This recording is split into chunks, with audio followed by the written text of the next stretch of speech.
Quilters are a generous bunch that will make a quilt to mark an event, to soothe an illness, to express art. We come together as a community in times of need, always looking for a reason to give a gift of warmth. Quilters are not sewers, we are creators. We are givers and even artists. We love the process, the legacy, and the accomplishment, but mostly we love the story. Every quilt has one.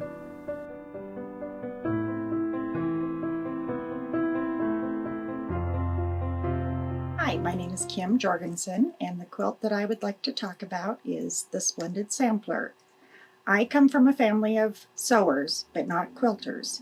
My mom always sewed for us growing up, and I started sewing when I was about 12. I made skirts and dresses and jackets and those kinds of things. And after I got married, I continued to sew for my family and make curtains and those kinds of things. But I didn't start quilting until probably the mid-80s, 1985, 1986.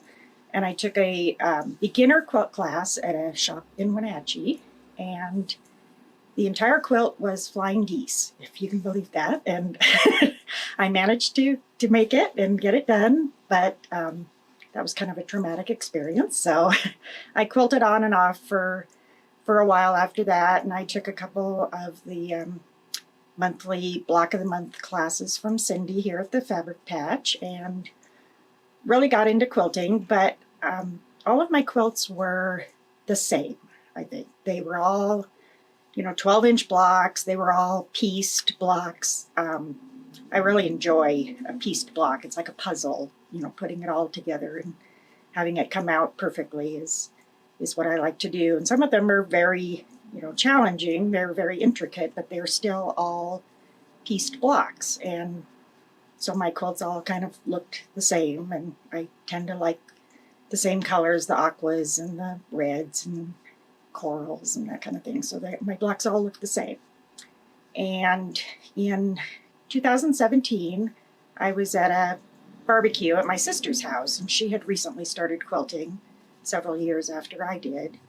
And so she was much more the type of person that watches the YouTube videos and follows the different designers and that kind of a thing. And she said, "Have you heard about the Splendid Sampler?" And I said, "No, I hadn't." And so she said it was two quilt designers, Pat Sloan and Jane Davidson, were offering these quilt blocks 2 a week for an entire year.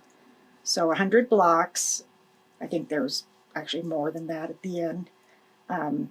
And they were free. All you had to do was join the Facebook page, the Splendid Sampler, and they offered 2 blocks a week. They were designed by a whole, group of different designers. And so I thought, well, that sounds like fun. They were 6-inch blocks, so that was kind of a challenge for me. I hadn't done a lot of 6-inch blocks, and so I got a bundle of fabric, and it's called Beaujolais, and not in my comfort zone at all, grays and pinks and burgundies and stuff. So I don't know why it appealed to me, but it just kind of caught my eye, and so I started with that bundle of fabric. And I started with about 4 to 5 yards of the background fabric. And I'm not a person who makes quilts with solid color fabric ever. I don't think I've ever made a quilt with a solid color fabric. It just doesn't appeal to me. So I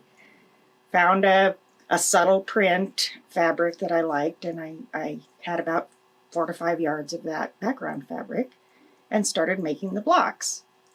And about halfway through, it was painfully obvious that I wasn't going to have enough background fabric, so I bought all the rest that Cindy had, and then I bought a yard off of eBay, and then I bought another yard off of another website, and then finally I put a call out to the other quilters on the Splendid Sampler Facebook page, of which there were about 30,000 by then, and said, "I'm looking for this background fabric. Does anybody have any?" And a woman from Australia sent me about 1 1/8 yards of the fabric, and in the end, this is all I have left of that background fabric. So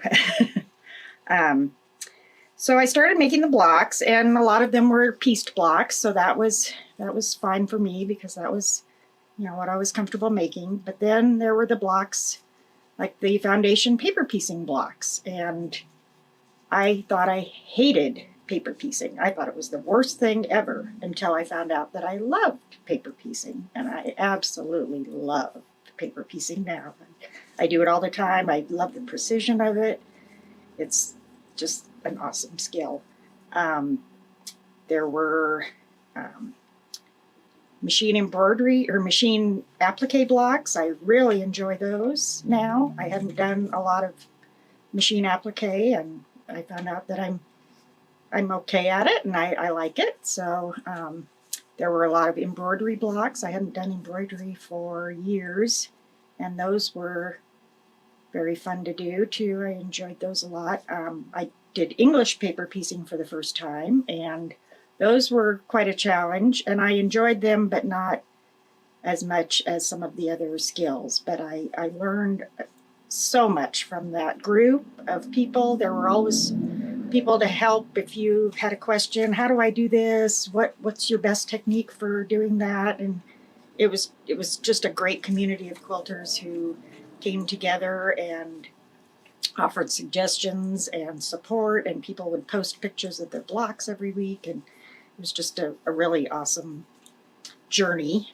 And so I had all of the blocks done by probably June of 2018, and in July of that year, my daughter and I flew to Texas and took a big road trip through kind of the Plains states. We went to 6 states in 7 days, 1,700 miles, and in Hamilton, Missouri, I found the fabric for all of the prairie points on the quilt.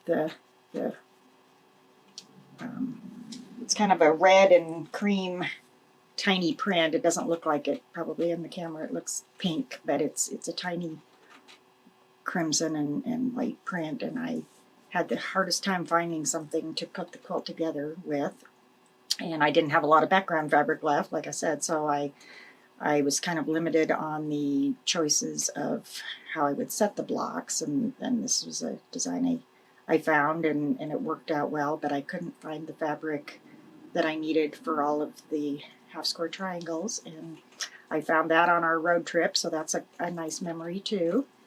And so I did put the quilt together, but you'll probably notice it hasn't been quilted, and I have I've had a long arm for about 12 years, but I'm chicken to quilt this one, so it's just kind of been sitting there for about a year, but I am determined to get it quilted this year. And another thing I found out from the community of quilters while doing the Splendid Sampler, that if you have a quilt top that hasn't been quilted yet, it's called a flimsy. And I had never heard that term before. I don't know if it's a British term or if it's a Southern term, but I thought that was interesting. So my Splendid Sampler is still a flimsy, but like I said, I'm determined to hopefully get it quilted this year. And it has taught me a lot of skills that I didn't have before, and I am so thankful to the designers and all of the other women in the group who helped